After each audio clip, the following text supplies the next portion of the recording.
Hola a todos y a todos, bienvenidos a este espacio de conversación junto con mis compañeros Angie Rodríguez y Germán Araya y yo, Gabriela Frey. Vamos a abordar un espacio reflexionativo. Para comenzar, podemos señalar que Zygmunt Bauman analiza la sociedad contemporánea a partir de la idea de modernidad líquida. Esta expresión nos permite pensar una sociedad en constante transformación, donde muchas de las estructuras que anteriormente entregaban estabilidad y certidumbre se vuelven más flexibles, frágiles e inciertas. Una de las preguntas centrales que podemos identificar en su pensamiento es: ¿cómo afectan los cambios de la sociedad contemporánea la manera en que las personas construyen sus vidas y sus relaciones con los demás? Desde esta perspectiva, Bauman observa un mundo complejo, cambiante e incierto en que las personas deben enfrentarse constantemente a nuevas condiciones y tomar decisiones individuales, en contextos donde ya no existen las mismas certezas o normas permanentes que caracterizaban a periodos anteriores. Esto también podemos relacionarlo directamente con su obra Amor líquido, donde lleva esta reflexión hacia los vínculos humanos. Si la sociedad se caracteriza por la inestabilidad y el cambio permanente, podemos preguntarnos qué ocurre con estas relaciones. Bauman plantea esta preocupación central con la fragilidad de los lazos afectivos y por la dificultad de establecer relaciones duraderas. En otras palabras, las relaciones se perciben como desechables. A pesar del avance de la tecnología, esta solo nos da una ilusión de cercanía, de estar conectados, cuando en realidad descartamos cada vez más rápido y fácil las relaciones. Claro, y esto es lo que Bauman llama conexiones en lugar de relaciones. Y si nos basamos en la modernidad líquida, conectar y desconectar requiere muy poco esfuerzo, lo que facilita que llegue un descarte muy rápido cuando surge un primer problema o algún conflicto real. Tal cual. Pero aquí aparece una pregunta que creo que es súper importante. ¿La tecnología realmente está destruyendo nuestros vínculos o simplemente está haciendo visible una fragilidad que ya existía en las relaciones humanas? Esto se relaciona mucho con lo que plantea Sherry Rupel al analizar cómo las personas nos relacionamos con los objetos cibernéticos.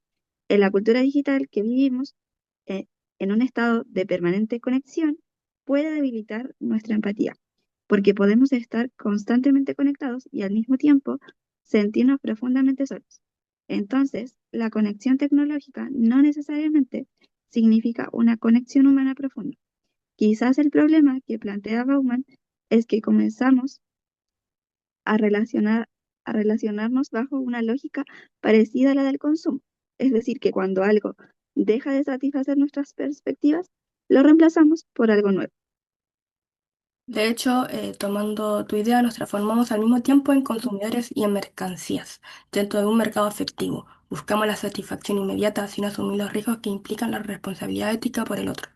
Tal como señala también Byung-Chul Han sobre el capitalismo neoliberal, el imperativo de la productividad y el hiperconsumismo nos lleva a ver al otro bajo un sesgo autorreferente y narcisista, dificultando entablar verdaderas relaciones. Claro, y esto es súper interesante debido a que esta conexión que propones con la subjetividad tiene que ver con las raíces de las que habla Bauman, con sus raíces. Bueno, para empezar esto, hay una pregunta que me quedó dando vueltas, que es ¿cómo es posible que la sociedad moderna, que es una sociedad racional y organizada, haya permitido fenómenos tan destructivos como el Holocausto? Bueno, refiriéndonos a esto, Bauman plantea que en su obra no podemos entender el Holocausto como un accidente o una consecuencia exclusiva del nazismo, sino que debemos mirarlo como por fuera, así como meternos en la burocracia, la división del trabajo, la disciplina y la búsqueda de eficiencia, que estos son factores de la modernidad misma de ese entonces. Eso es clave porque cambia radicalmente nuestra manera de mirar el problema. Bauman no está diciendo que la modernidad haya sido la única causa del holocausto, sino que ciertas características de la organización moderna hicieron posible que pudiera desarrollarse a esa escala. Por ejemplo, la burocracia permitió dividir las responsabilidades operativas y convertir determinadas acciones horribles en simples procedimientos técnicos u organizados. Aquí es interesante notar el debate histórico entre las posturas como la de Spenger sobre la decadencia o la de Toynbee sobre el desafío y respuesta a las civilizaciones. pero aterrizando a la estructura institucional moderna. Y es exactamente lo que dices.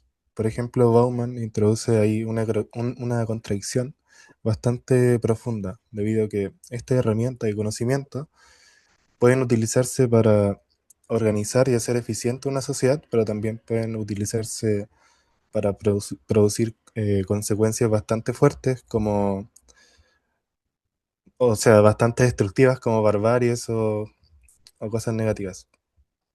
Y allí aparece otra idea que nos parece fundamental, la producción social de la indiferencia moral.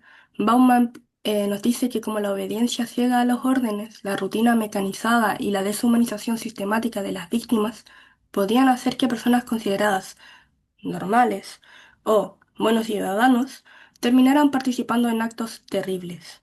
Podríamos decir que Bauman tiene una mirada bastante crítica sobre la sociedad moderna, debido a que no ve el mundo como un espacio lineal, sino que de progreso constante. Por ejemplo, en esto podríamos decir que existiría la búsqueda de orden y también esto mismo podría generar condiciones negativas como exclusión, indiferencia o deshumanización. De hecho, esto se puede relacionar directamente con otra preocupación central de Bauman, la forma en la que la modernidad intenta ordenar y categorizar aquello que considera diferente o que se escapa de sus esquemas.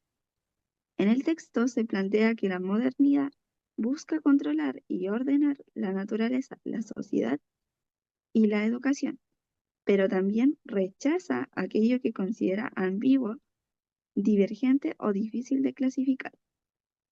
Claro, como la constante lucha contra la ambivalencia, todo lo que no calza dentro del sistema rígido de clasificación o del estándar de orden es visto como una amenaza o basura humana, ¿no?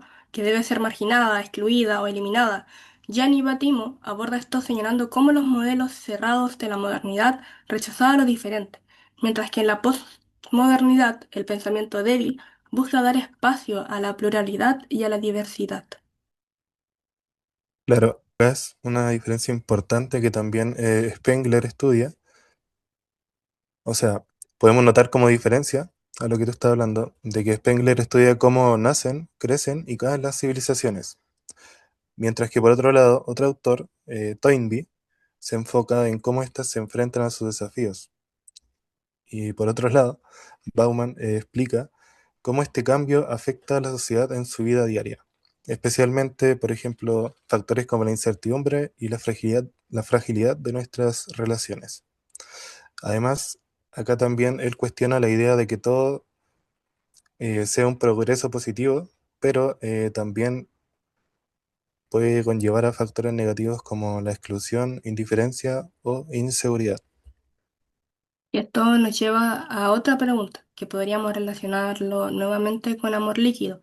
Si la sociedad moderna intenta organizar y controlar cada vez más aspectos de nuestras vidas, ¿qué pasa con los vínculos humanos que son por naturaleza ambiguos y mucho más difíciles de controlar?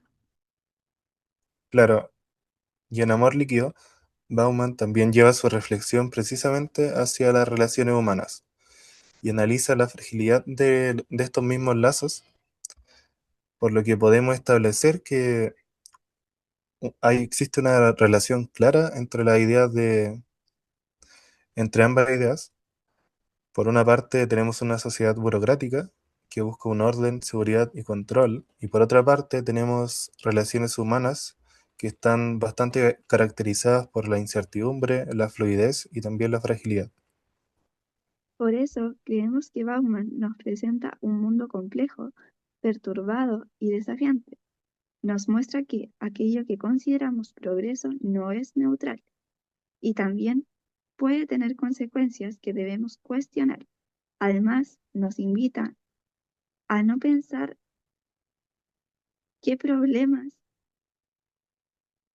como la indiferencia, la exclusión o la deshumanización pertenecen solamente al pasado. Como diría Edgar Morin, sobre el pensamiento complejo, debemos aprender a convivir con las tradiciones e incertidumbres sin caer en reduccionismos. Claro, y quizás esa sea una de las ideas más importantes de nuestra conversación, porque Bauman nos explica que no es solamente estudiar cómo era la sociedad en el pasado, sino que también nos obliga a preguntarnos qué características de esa sociedad aún permanecen en la actualidad. Podemos pensar en ejemplos como la precarización laboral, la frialdad de los trámites digitales o incluso la frialdad o indiferencia que existe también ante las crisis migratorias. Increíble la mirada que tiene, ¿cierto? Es crítica, compleja y desafiante. Plantea una especie de modernidad negativa, entre grandes comillas, aunque tiene sus contradicciones internas. Una modernidad busca orden, control, racionalidad, eficiencia, progreso y organización, que paradójicamente genera inestabilidad, fluidez y un cambio constante que produce incertidumbre, ¿no? Es decir, aquellos mecanismos creados para hacer la sociedad más ordenada y eficiente pueden terminar produciendo indiferencia y deshumanización. Y justamente desde ahí, necesariamente significa que estamos construyendo una sociedad mejor. Y bueno, como conclusión de nuestro debate y a modo de síntesis, la idea original más significativa que rescatamos es que la modernidad posee un carácter profundamente paradójico. Aquello que fue diseñado para generar orden, racionalidad y progreso puede terminar produciendo inestabilidad, indiferencia y deshumanización. Bauman, apoyado con otras lecturas filosóficas contemporáneas, no nos invita a mirar al pasado como algo aislado, sino como un espejo para preguntarnos qué rasgos de estas indiferencias burocráticas y esa fragilidad en las relaciones seguimos reproduciendo en nuestra realidad actual. Claro, y con esta pregunta que plantea mi compañera, nos despedimos del podcast, destacando la pertinencia de revisar estos autores para comprender la complejidad de nuestras relaciones, sociedad y cultura contemporánea. Muchas gracias. Chao.